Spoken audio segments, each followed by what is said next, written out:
Ay,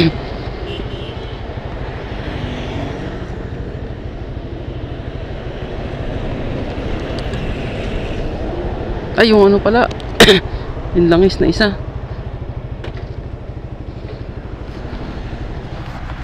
Ayan. Limutan. Yung lakas na siya.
Okay na siguro.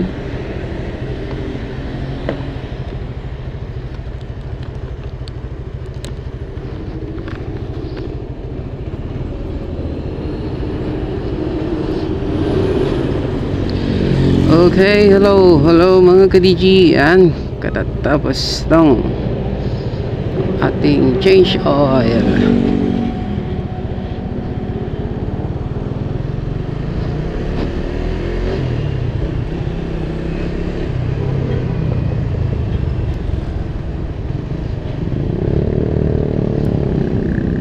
Kaya naman tong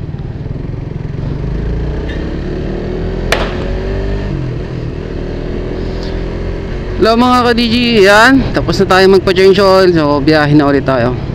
So kanina habang nagpapa-change oil tayo, ni-review ko yung ating view. So okay siya, ganda, saktong sakto sa ganitong type ng motor. In-adjust ko lang siya ng konti, inangat ko dahil masyado nakasubsob. So ito, check natin mamaya kung all goods na yung ating mounting. Pero sana okay na to. Yun lang naman kasi adjustment nakasubsob masyado. Kailangan natin siyang itingala ng kaunti.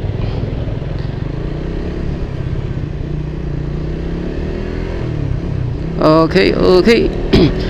So ayan yung ating comfort na riding position. Ayan. Yun yung ating view. Okay ba? So tingin ko sa location ng action camera natin, goods na. So ang adjustment na lang talaga dito is yung tilt, taas o pababa. Ayan. Madali na yun.